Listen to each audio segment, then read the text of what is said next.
Fifth time's the charm, right? Oh well. This welcome. Today I will be doing part one to what if Deku had the powers of the Sage of the Sixth Path. Part one. Hope you enjoy and hope it does better than the other attempts. This story starts a long time before the time where Izuku Midoriya is born. This is the time where the ninja world of Naruto has begun falling out of its time, and Haguro Motosuke has been passed over and fully into the next world. The world of chakra is slowly fading away, while humans begin to start living powerless, and they do so for years, slowly forgetting about chakra. But suddenly, when people started to completely forget about chakra, only a few still remembered, a baby was born with an ability soon to be known as a quirk. This quirk allows the baby to be glowing bright as a light. Soon, many people started to all pop up with a power that they could only dream of. Years pass, and around 80% of the world is a group of people who have special abilities that the human mind can only dream of. These powers, or quirks rather, spread across the world and have been for many years. But chakra is a forgotten art. But it is still used in quirks. That is why the overuse of some quirks drains your energy. It's because they're, well, using chakra. But it's only focused into one type or combination, or in some ways a single technique. That's why people aren't able to use different chakra natures. As years go by, a child with the ability to fully use chakra to its fullest potential, as the reincarnation of the chakra inside of Hagoromo Otsutsuki. The name of this child will be known as Izuku Midoriya. His mother, Inko Midoriya, is confused when she sees her son because he has very pale skin and horns along with seemingly natural-born clothes on him. The doctors tell Inko, "Ma'am, we would like to do some tests on your son because it seems that he has a transformation quirk, or a mutant quirk rather, due to his physical appearance. And we would like to see what his quirk really is." Ingo reluctantly agrees, saying, "Well, I suppose so. Please, make sure my baby will be okay." As the doctors take Midoriya away, Ingo is left there worrying, I hope my son is okay."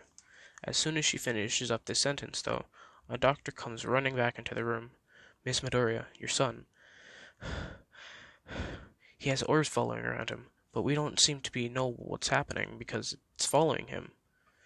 There's around 6 orbs following him. We can't seem to shake it off. We will have to do more tests. You might be here for a little while." Inko was left in the room again, while the doctor went to go continue testing on Midoriya. Inko left in the room twice as worried as before, crying, "Please, please let my baby be okay." In the other room, the doctors are communicating with each other about Deku. "Doctor, I have taken Midoriya's X-ray." "Well, what does it say?" "Sir, he has the joint in his pinky toe. That means he is quirkless." Both still confused, they take a look at the sleeping Midoriya. What will he tell his mother? I don't know." Hours of testing Midoriya's body goes by, and they can't find any traces of a quirk within him. Quirk. They even bring someone with a quirk to see others' quirks and analyze everything about them. And even they say that Midoriya is quirkless, because nothing shows up with their quirk. Once they finish up testing, they move back into Inko's room. "Miss Midoriya, we are sorry to inform you, but your son doesn't have a quirk." "What? But he's pale, with horns, and he has orbs following him. Is that not a quirk?" "Ma'am, we don't know." Yeah, that was bothering me.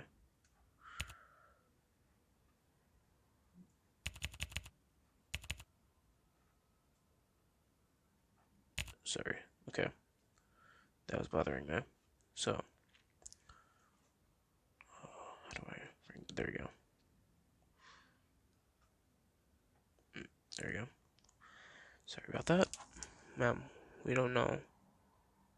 Ma'am, we don't know what is what it is, but he shows signs of having no quirks. But none of this makes. We agree. But we feel it is best for you to spend time with your son for now. Once the doctor finishes his talk with Inko, they are able to leave the hospital. Inko takes a while to get ready because she is still confused from the experience. But once she is fully ready, she and her son leave the hospital and head home. Things were normal for a few days, but Inko swears she has seen Midoriya flying at least once while she was cooking around the house. While she was cooking in the kitchen. Things are like how they were in the spelling errors in the anime up until Bakugo starts to bully Deku for not having a quirk and that he looks different from everybody else despite not having one. This constant bullying caused Midoriya to become more dull than in the anime, because at least this time he does have a quirk, but he is teased about more than just not having a quirk anymore.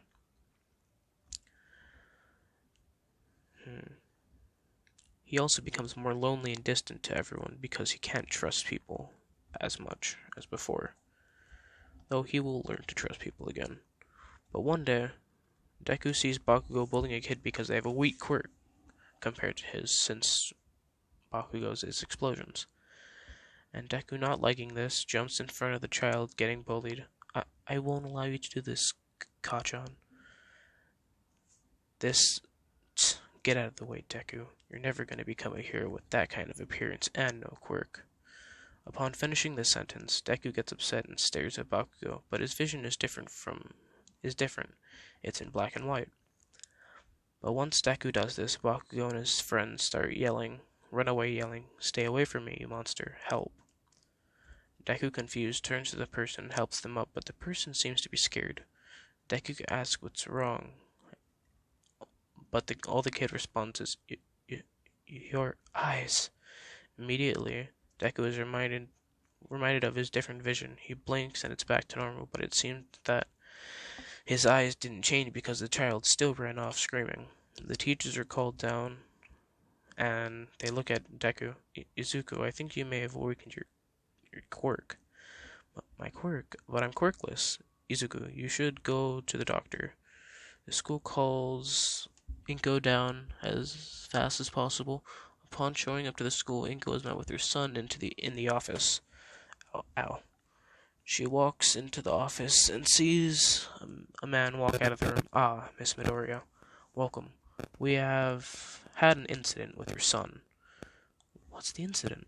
"Your son seems to have awakened his quirk." "Quirk? But he's quirkless. How can that be?" "Well, we don't know, ma'am. But you should take him to the doctor." Understanding, but still shocked about what just happened, Inko drives Izuku to the quirk doctor to get him checked again. They arrive at the quirk doctor and go to get his quirk checked out, but the results came back, and so did the doctor as well as Deku. "We're sorry, ma'am, but your son once again tested negative for a quirk. But I did find something interesting." Inko questions the doctor. That is, as soon as Inko finishes this, he finishes this.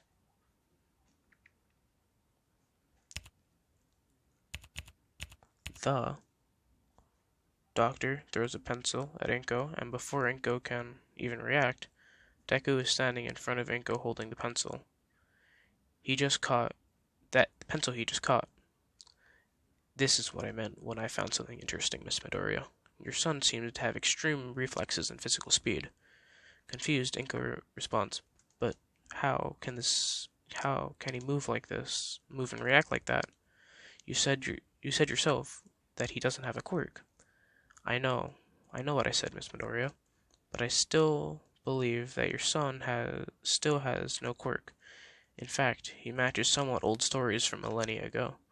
"What do you mean by that?" "Ma'am, your son is a chakra user. This is the only known case in the world where someone can use chakra away from a single effect.